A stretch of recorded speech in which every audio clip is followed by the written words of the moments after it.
Hello बच्चों ये दोस्तों आपका पवन दूतलिका का पार्ट 2 है। पार्ट 1 हमने पहले बता दिया गया है, उसमें हमने 9 पद्यांश करवाए हैं। उसका लिंक इस वीडियो के डिस्क्रिप्शन बॉक्स में मिल जाएगा। और दोस्तों यह वीडियो आपकी पार्ट 3 में कंप्लीट होने वाली है, तो पार्ट 1 और पार्ट 3 का वीडियो की लिंक आपको इस वीडियो के डिस्क्रिप्शन बॉक्स में मिल जाएगी, आप वहां से देख सकते हो। यहाँ पे दोस्तों हमने आपका दफे से स्टार्ट किया है। पार्ट 1 में हमने 9 पद्यांश करवा दिया गया है, उसका लिंक वीडियो के डिस्क्रिप्शन बॉक्स में मिल जाएगा। दोस्तों आपका पद्यांश 10 क्या है, इसमें बताया गया है कि देखे पूजा समय मथुरा मंदिरों मध्य जाना, नाना वाद्यो मधुर स्वर की मुग्धता को बढ़ाना, किनवा लेके रुचिर तरु के शब्दकारी फलों को धीरे धीरे मधुर लव से मुक्त हो बजाना। यह दोस्तों आपका हो जाता है 10वां। इसे दोस्तों हिंदी अनुवाद देख लेते हैं। इसमें दोस्तों आपका संदर्भ और आपका जो प्रसंग है वो पूर्वत रहेगा, यानी कि हमने जो पहले वीडियो में करवाया है पार्ट 1 में, उसमें हमने संदर्भ और आपका प्रसंग बताया है, आप उसे देख सकते हो। फिर दोस्तों आपका आ जाता है व्याख्या। व्याख्या में दोस्तों हम लिखेंगे, कवि कहता है कि राधिका जी पवन दूतलिका से कहती हैं कि फिर तुम पूजा के समय मथुरा के मंदिरों में जाना और वहां पर बजने वाले वाद्य यंत्रों की आवाज में आवाज मिलाकर उनकी मधुरता को बढ़ाना, कुछ बजने वाले फलों को ले जाकर उन वाद्य यंत्रों के बीच ध्वनि में बजाते हुए मगन हो जाना।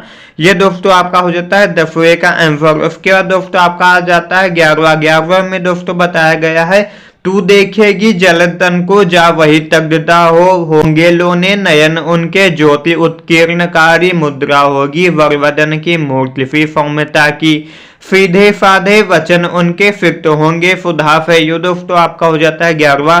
इसका दोस्तों हिंदी अनुवाद देख लेते हैं। इसमें दोस्तों आपका संदर्भ वही रहेगा पूर्वत। प्रसंग दोस्तों आपका हो जाता है, प्रस्तुत पद्यांश में श्रीमती राधिका जी के द्वारा पवन दूतलिका से श्री कृष्ण के सुंदर स्वरूप का वर्णन किया गया है। फिर दोस्तों हम देखते हैं आपकी व्याख्या। व्याख्या में दोस्तों हम लिखेंगे कि श्रीमती राधिका जी पवन दूती से कहती हैं कि मथुरा जाने पर तुम बादलों जैसे श्याम वर्ण वाले श्री कृष्ण को उन्हीं में तल्लीन होकर देखोगी। उनके सुंदर नेत्र ज्योति प्रकाश की तरह सुंदर दिखाई देंगे। उनके सुंदर सौम्य मुख को देख ऐसा प्रतीत होगा जैसे वह कोई मनोहर सौम्य मूर्ति हो। तुम्हें उनके बोले हुए शब्द अमृत से सींचे हुए से प्रतीत होंगे। ये दोस्तों आपका हो जाता है। फिर दोस्तों हम देख लेते हैं आपका अगला दोस्तों आपका हो जाता है, अगला दोस्तों आपका है 12वां। 12वां में दोस्तों बताया गया है कि नीले फूले कमल दल्फी गात की श्यामता है, पीला प्यारा वसन कत्ल में पहनते हैं, फबीला छूती काली अलक मुख की कांति को है बढ़ाती, सदरस्त्रों में नवलतन की फुटती सी प्रभा है। ये दोस्तों आपका हो जाता है 12वां। इसमें दोस्तों आपका संदर्भ और प्रसंग पूर्वत रहेगा, यानी कि संदर्भ भी पूर्वत और प्रसंग भी पूर्वत। व्याख्या दोस्तों इसमें आपकी चेंज रहती है। व्याख्या आपकी क्या कहती है, कवि कहता है कि श्रीमती राधिका जी पवन दूतली से कहती हैं कि श्री कृष्ण नील कमल की तरह सांवले शरीर पर चमकीला पीला पीताम्बर धारण करते हैं। उनकी काली भौवें मुख की सुंदरता को और बढ़ा देती हैं। स्वच्छ वस्त्रों के मध्य श्री कृष्ण के शरीर की सुंदरता भातकालीन सूर्य की तरह सुशोभित होती है। ये दोस्तों आपका हो जाता है। फिर दोस्तों आपका आ जाता है 13वां नंबर। इसमें दोस्तों आपका बताया गया है कि सांचे धाला सकल वपु है, दिव्य सौंदर्य फाली सत पुष्पोफी सुरभ उसकी प्राण संपोषिका है, दोनों कंधे वृषभ वर्षे हैं बड़े ही फजीले, लंबी बाहें कलभ कर से शक्ति की पेटिका है। ये दोस्तों आपका 13वां हो जाता है। इसका दोस्तों हम देख लेते हैं हिंदी अनुवाद। इसमें दोस्तों आपका जो संदर्भ है वो पूर्वत रहेगा। प्रसंग दोस्तों इसमें चेंज रहेगा। प्रसंग दोस्तों आपका है, प्रस्तुत पद्यांश में श्रीमती राधिका जी के द्वारा पवन दूतलिका से श्री कृष्ण के दिव्य सौंदर्य एवं शक्ति का वर्णन किया गया है। दोस्तों व्याख्या में हम लिखेंगे, कवि कहता है कि श्रीमती राधिका जी पवन दूतलिका से श्री कृष्ण की शोभा का गुणगान करते हुए कहती हैं कि उनका संपूर्ण शरीर सांचे में ढला हुआ अर्थात सुंदर है, जिसे देख अलौकिक सौंदर्य के दर्शन का आभास होता है। सुगंधित पुष्पों की तरह उनके शरीर से निकलने वाली सुगंध प्राणों का पोषण करने वाली अर्थात मन को आनंदित कर देने वाली है। उनके दोनों कंधे श्रेष्ठ बैलों की तरह बड़े ही फजीले हैं। श्रीमती राधिका जी आगे कहती हैं कि श्री कृष्ण की भुजाएं हाथी के सूल की भांति अति शक्तिशाली हैं। ये दोस्तों आपका हो जाता है। अब दोस्तों हम देख लेते हैं आपका 14 नंबर वाला। 14 नंबर दोस्तों आपका है, राजाओं सा सिर पर लफा दिव्य आपीर होगा, शोभा होगी उभय फुर्ति में स्वर्ण के कुंडलों की, नाना रत्ना कलित भुज में मंजू केवूर होंगे, मोतीमाला लफित उनका कंबुफा कंठ होगा। ये दोस्तों आपका हो जाता है। फिर दोस्तों इसका हम देख लेते हैं हिंदी अनुवाद। हिंदी अनुवाद में दोस्तों आपका संदर्भ पूर्वक रहेगा, प्रसंग भी पूर्वक रहेगा। व्याख्या में दोस्तों हम लिखेंगे, कवि कहता है कि श्रीमती राधिका जी पवन दूतली से कहती हैं कि श्री कृष्ण के मस्तक पर राजाओं के समान अपूर्व सौंदर्य से युक्त मुकुट विराजमान होगा और उनके दोनों कानों में मनोहर स्वर्ण कुंडल बहुत ही सुशोभित हो रहे होंगे। उनके रत्न मणियों से सुशोभित भुजाओं में बाजू बंधे होंगे। शंख जैसी सुंदर दिखने वाली उनकी गर्दन में मोतियों की माला सुशोभित हो रही होगी। ये दोस्तों आपका हो जाता है 14 नंबर। फिर दोस्तों हम देख लेते हैं आपका 15 नंबर। 15 नंबर में दोस्तों आपका है, तेरे में है ना यह गुर जो तू व्यथाए सुनाए, व्यापारों को प्रखर मत और युक्तियों से चलाना, बैठे जो हो निज सदन में मेघ सी कांति वाले, तो चित्रों को इस भवन के ध्यान से देख जाना। ये दोस्तों आपका 15 हो जाता है। इसका दोस्तों हिंदी अनुवाद देख लेते हैं। इसमें दोस्तों आपका संदर्भ पूर्वक रहेगा।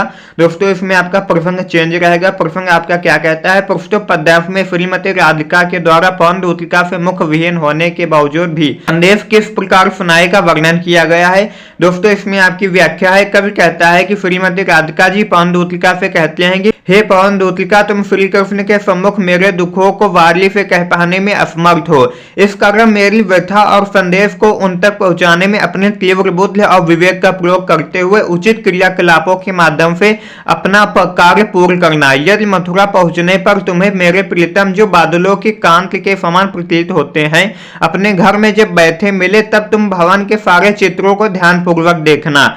ये दोस्तों आपका हो जाता है। अब दोस्तों हम देख लेते हैं आपका 16 नंबर का। 16 नंबर दोस्तों आपका क्या कहता है। 16 नंबर दोस्तों आपका है, जो चित्रों में विरह विथुरा का मिले चित्र को ही तो जा जाके निकट उसको भाव से यो हिलाना, प्यारे को होके चकित जिससे चित्र को और देखे, दाफा है यो सूरत उनको हो सकेगी हमारी। ये दोस्तों आपका 16वां हो जाता है। इसका दोस्तों हम हिंदी अनुवाद देख लेते हैं। इसमें दोस्तों आपका जो संदर्भ है वो पूर्वत रहेगा। इसमें दोस्तों आपका जो प्रसंग है वो भी पूर्वत रहेगी। व्याख्या दोस्तों आपका चेंज रहेगा। व्याख्या क्या रहेगा, कवि कहता है कि श्रीमती राधिका जी पवन दूतली से कहती हैं कि वहां लगे चित्रों में यदि किसी वियोग से व्यथित किसी स्त्री का चित्र दिखे तो तुम उसके निकट पहुंचकर उसे इस भाव से हिलाना कि मेरे प्रिय विस्मय के साथ उसे देखने लगे। मुझे लगता है कि उस विहरणी का चित्र देख उन्हें मेरी याद आने लगेगी कि मैं भी विरह अग्नि में उसी प्रकार जल रही हूँ। ये दोस्तों आपका हो जाता है। अब दोस्तों हम देख लेते हैं आपका 17 नंबर। 17 नंबर दोस्तों आपका यहाँ पे बताया गया है कि जो कोई भी इस सदन में चित्र उद्यान का हो और हो प्राणी विपुल उसमें घूमते बावले से, तो जाके फनिकट उसके और हिला के उसे भी देवात्मा को सुरत ब्रज के व्याकुलों की कराना। यह दोस्तों आपका हो जाता है 17 नंबर। दोस्तों इसका हिंदी अनुवाद देख लेते हैं। इसमें दोस्तों आपका संदर्भ पूर्वत रहेगा। इसमें दोस्तों आपका प्रसंग चेंज रहेगा। प्रसंग दोस्तों आपका है, प्रस्तुत पद्यांश में राधिका के द्वारा पवन दूतिका से चित्रों के माध्यम से तथा फूलों के माध्यम से संकेत करने का वर्णन किया गया है। इसमें दोस्तों आपकी व्याख्या क्या हो जाएगी। इसमें दोस्तों आपकी व्याख्या है कि श्रीमती राधिका जी पवन दूतिका से कहती हैं कि यदि तुम्हें श्री कृष्ण के घर में ऐसा कोई चित्र दिखे जिसमें अनेक जीव जंतु बगीचे में पागलों की तरह घूम रहे हों, तो उसके निकट जाकर तुम उसे भी हिला देना ताकि श्री कृष्ण को उसे देख विरह में व्याकुल ब्रजवासियों की याद आ जाए। ये दोस्तों आपका हो जाता है। अब दोस्तों हम देख लेते हैं 18 नंबर। 18 नंबर दोस्तों आपका क्या कहता है, कोई प्यारा कुसुम कुमला गेह में जो पड़ा हो तो प्यारे के चरण पर ला डाल उदेना, उसी को यो देना, ए पवन बतला फूल सी एक बाला, मिलाना हो कमल पग को चूमना चाहती है। ये दोस्तों आपका 18वां हो जाता है। इसका हिंदी अनुवाद देख लेते हैं। इसमें दोस्तों आपका संदर्भ भी पूर्वत रहेगा। उसके बाद दोस्तों आपका आ जाता है प्रसंग। प्रसंग भी दोस्तों आपका पूर्वत ही रहेगा। लेते हैं व्याख्या। व्याख्या में दोस्तों हम लिखेंगे कि कवि कहता है कि श्रीमती राधिका जी पवन दूतिका से कहती हैं कि यदि तुम्हें श्री कृष्ण के घर में तुम्हें कोई सुंदर सा फूल मुरझाया हुआ दिखे तो उसे उड़ाकर उनके चरणों पर डाल देना ताकि उन्हें यह आभास हो सके कि कुम्हलाए हुए फूल से उदास हो कोई बालिका व्याकुल होकर उनके चरण चूमना चाहती है। ये दोस्तों आपका हो जाता है। यानी कि हमने दोस्तों इसमें आपका 18 तक बता दिया है।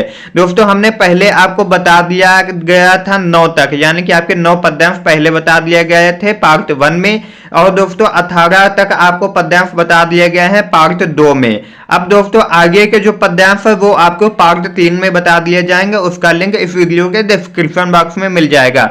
अगर दोस्तों आप इसका पीडीएफ नोट्स लेना चाहते हैं तो आप हमारे टेलीग्राम चैनल और व्हाट्सएप चैनल को ज्वाइन कर सकते हो, जिसका लिंक इस वीडियो के डिस्क्रिप्शन बॉक्स में मिल जाएगा। तो दोस्तों इस प्रकार से हम इनकी व्याख्या सरल रूप से कर सकते हैं। अगर आपके कुछ भी डाउट रह गए हो तो कमेंट कर देना, और दोस्तों आप प्ले लिस्ट भी इसे चेकआउट कर सकते हो। मिलते हैं कि नए वीडियो के साथ, तब तक के लिए जय हिंद, वंदे मातरम।